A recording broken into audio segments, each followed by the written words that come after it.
So what time of day is best to send email or post on social media? If you've ever wondered that, then that's what today's show is all about.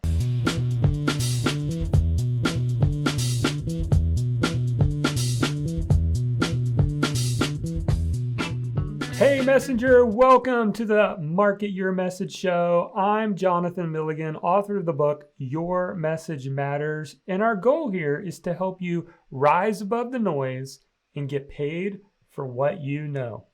Now, in today's episode, we're going to be talking about what are the best times to send email or post on social media. But first, before we actually jump into that, I want to tell you about our #1 most downloaded guide. It's called the Discover Your Message Blueprint.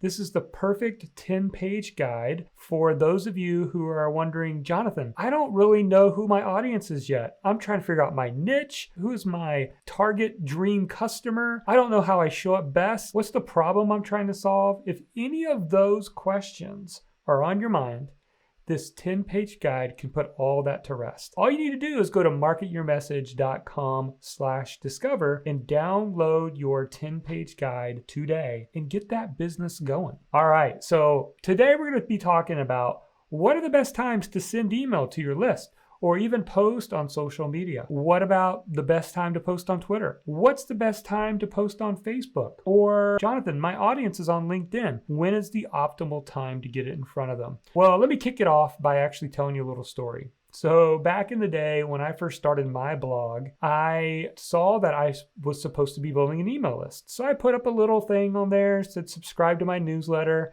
And I would get a few people every once in a while. This was back in 2009. I would get some people that subscribed to my newsletter because they did like some of the blog posts that I was writing about career-related articles. Then I saw that people were making good money on AdSense, Google AdSense. Now, Google AdSense is where you put Google ads on your blog, and as people click on them, you earn money. So the people clicking aren't even buying anything. They're just clicking on ads. And sometimes you could earn $1 a click, $2 a click. Sometimes it was 15 cents, 30 cents. And I saw friends, blogger friends of mine, who were making $5,000 and $10,000 a month, which I felt like for pretty much doing nothing. And I said, well, maybe that's what I need to do. So I started asking some of them. They're like, take away everything on your blog except your content and your ads. Like remove your email list. Remove like ways for people to click to go over to social media. Like remove all of that. And so I did. And after about 6 months later, I started feeling like while my AdSense was increasing and I was going from, $600 to $700, even topping $1,000 a month in Google AdSense on my blog, I was like, I just don't know, what? I had this feeling that all my eggs were in one basket. And I'm like, what if Google AdSense changes the game here? And finally I was like, you know what? I'm going to go back to an email list because I was hearing conflicting advice. Another mentor said, Jonathan, no, your email list is the most important thing you have. In fact, he told me the 2 most important things that you can have in your online business that you can take with you to the grave are #1, your email list, #2, your reputation. Those are 2 things that you own 100%. So I started doing the email list. Then I had another problem. Then next my problem was, I don't know if I want to send emails to my email list. Like, do they just want to hear from me weekly? Well, maybe I shouldn't send them something first thing in the morning because then they might be angry, like if their phone goes off and it's email from me. Or I don't want to email them during supper time. Or I don't want to email them during the work day or at night. And then suddenly I got to this place where I wasn't emailing my list at all. Have you been there? So then I started saying, well, maybe there's an optimal time to email my list. Anyways, long story short, let me hit this thing first, your email list. Do you know what the best time to send an email is? Today. Like it's today. What happens for so many of us is we forget that people who registered or signed up to our email list got on our email list because they're interested in what we have to share. They're interested in our topic. And so the relationship is in the list. There's a lot of internet marketers that say the money's in the list. I think it's different. Before the money ever comes, you have to build trust and build value first. And then money is the byproduct. The relationship's in the list.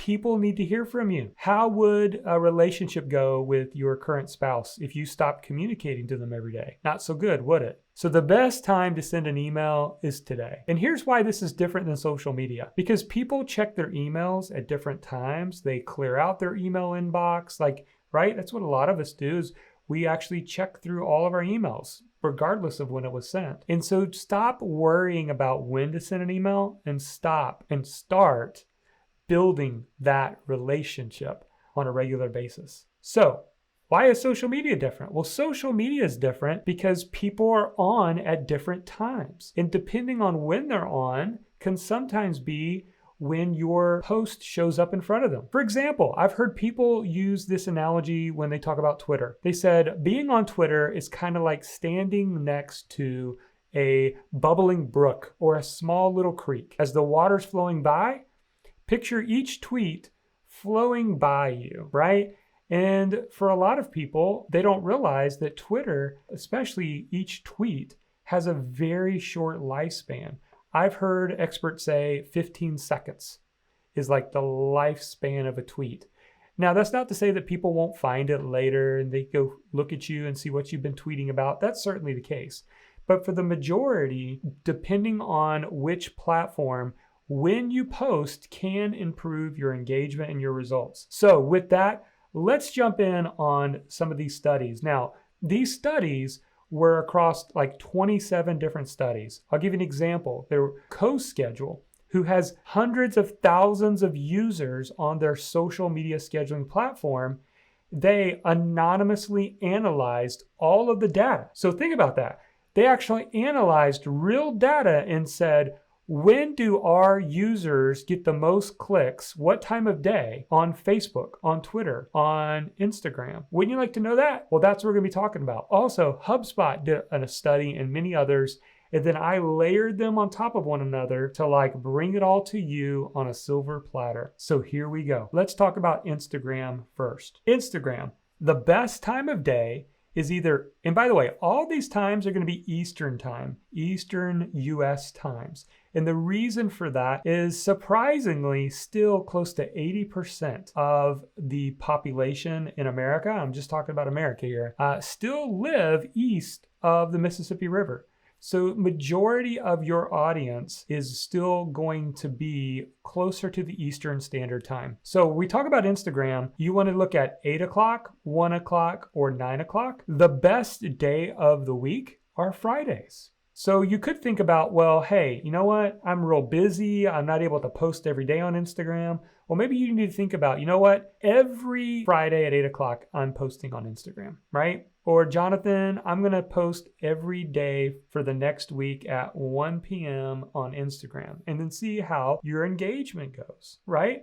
Now with Instagram, you don't really want to be posting more than 1 or 2 times a day. And this is an important lesson that we need to learn. Every social media platform is different. And so you can't do for one that you do for everything, right? You can't do, well, this is my schedule, so I'm going to do this on all of them. It doesn't work that way. People will actually unfollow you on Instagram if you're posting more than 2 or 3 times a day. It's just, it's a different social media platform. So part of this process is we need to learn what works. And here's a little pro tip. If you want to know what works on each social media platform, go find the people, the influencers in your niche who are getting the engagement. They've already gathered the audience, right? There are influencers on Instagram. What types of posts are they doing? Are they doing quote posts? Are they doing behind the scenes pictures? Are they doing question and answers? What are they doing? So go look at what people in your niche, the influencers who already have a following,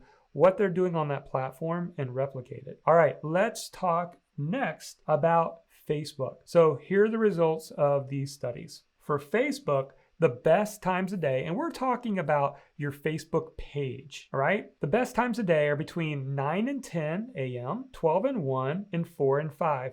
Now, I find these interesting because it's kind of like beginning of the workday, during my lunch break, and at the end of my day when I'm killing time, ready to head out on the road, right? Now, the best day of the week are actually Thursdays to Sundays. So the majority of people are on Facebook Thursdays. They're probably really wanting to get into the weekend, and then they're certainly on it in the weekends as well. So there's the best times for Facebook. Now, the thing you want to think about with Facebook and your Facebook page is you don't want to be posting 8 or 10 times a day either, okay? Because Facebook sort of penalizes us. And I don't say this to scare you, okay? But they sort of start penalizing us. Now, not penalty as in banning your account, but not showing your post to as many of your fans if you're constantly posting things that are not getting engagement. So you want to find things that are easy for people to engage. One of the things that I found that are easy for people to engage on is like a quote, right? So go gather quotes that you love and send out quotes on images, things like that. So that is Facebook. All right, let's move over to Twitter. So Twitter, best times of the day are between 8 and 10 a.m. Again, first thing in the morning. At noon, again, I think people are taking breaks. They're checking their phones during the work week. And also 7 to 9 p.m. at night. That's when there's a real spike of users on Twitter. They're trying to stay in the know. They want to know what's going on in the world, what's the latest news, what's going on with the latest influencers that they're following. And as far as the best days of the week, you're looking at Saturdays and Sundays for Twitter. That does not mean you should not be posting on Friday or Wednesday or Tuesday or Monday. That just means that those are optimal times if you're looking for an optimal time. And again, the thing to remember about Twitter, again, is that Twitter is kind of like that river where your tweet is coming by. In fact, I started researching like how many times should you post on Twitter? And you know what's crazy? This surprised me. The consensus was somewhere between 10 and 15 times per day. Now, that doesn't mean that you have to go do that, okay? I certainly don't post that many times, but this is different than like Instagram or Facebook. You can feel free to, in the moment, send a tweet. You don't have to have them all scheduled. You can certainly share different tweets at different times. You can retweet other people, other influencers. You can be more aggressive with Twitter because the lifespan of the tweet is much less. Okay, now let's talk about LinkedIn. Well, when it comes to LinkedIn, maybe that's where your audience is. You have maybe a more professional audience or a business-to-business type audience. Best time of day is either 8 a.m. or between 10 o'clock and noon. So 8 a.m., 10 to noon. I thought this was interesting that not so many of them are hanging out at night. It's probably because they're not in work mode. They're hanging out on some of the other social media platforms. But still, LinkedIn, don't forget about LinkedIn. LinkedIn still has a lot of users, and typically LinkedIn users do pay more per user. In other words, they're your higher paying clients and customers on LinkedIn. So again, 8 o'clock or 10 to noon. And the best day of the week is Wednesdays, right in the middle.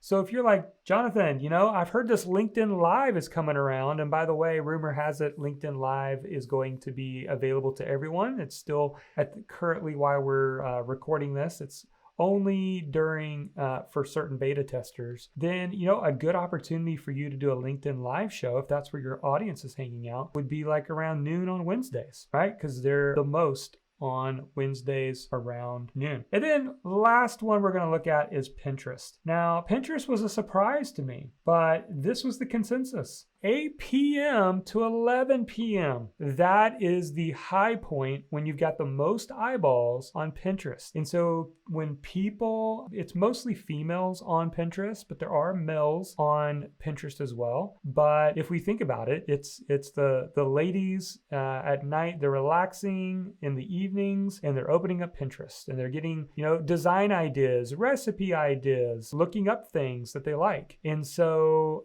that is the best time of day. Now, when they looked at the best time of the week, there wasn't one. There actually was not a best day of the week. So every night is free game. So if you're going to be posting a pin on Pinterest and you want to have it where the most people see it, schedule your pins or post your pins in the evening between 8 and 11 p.m. So what do you think? Was that interesting?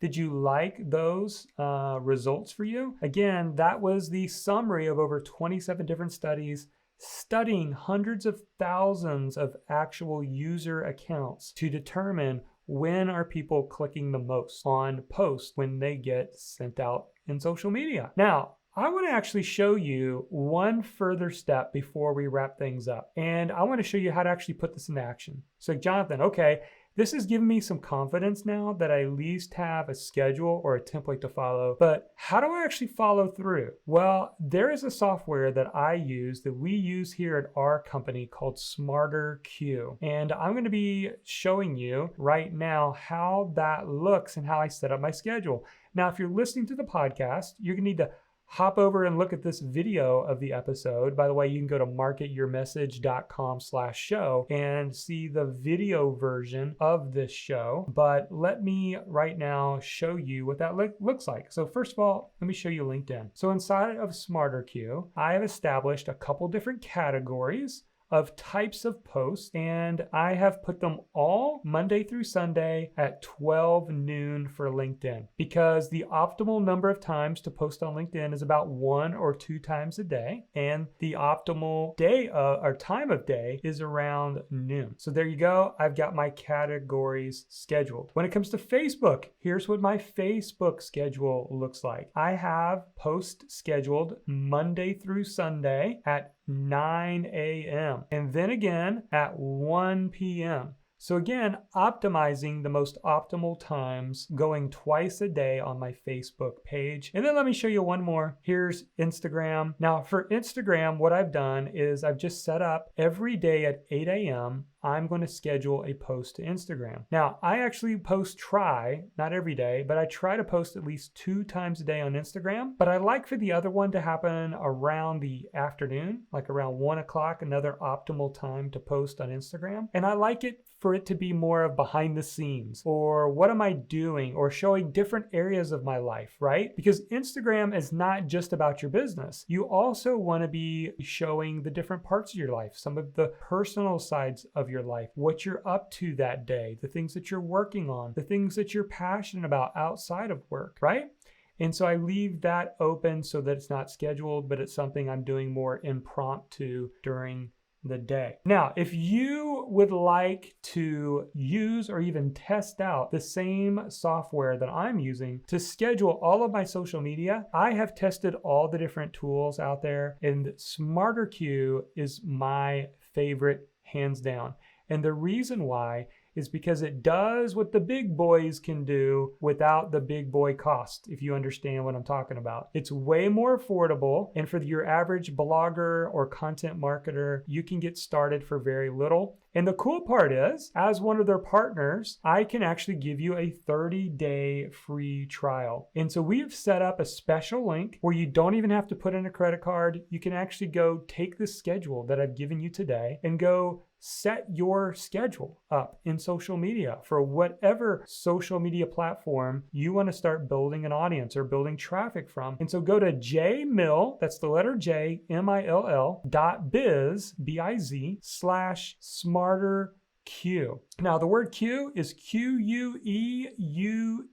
If you're listening to the podcast, the link is in the show notes. If you're watching the YouTube video, it's down below in the description. But again, it's jmill.biz /SmarterQ. And I would encourage you to find a tool that works for you. You don't have to work hard. You can work smart. And so we have posts that literally you queue up a bunch of posts and then it will send it out according to your schedule. And so the great thing about SmarterQ is you can spend maybe 1 hour a week, fill up your queue, and then it'll post it for you at the optimal time. All right. Well, once again, if you have not grabbed your guide, the best place to start is with the Discover Your Message Blueprint. Go grab your blueprint today. Go to marketyourmessage.com/discover and let me guide you on the 3 most important parts of your message: your purpose, your people, and your passion. Well, that's it for this episode. I truly hope that this episode was helpful to you. Did you enjoy this episode? If so, would you take a moment and like, share, or subscribe, or even give our show a review? And also, what topics would you like for me to cover in future episodes?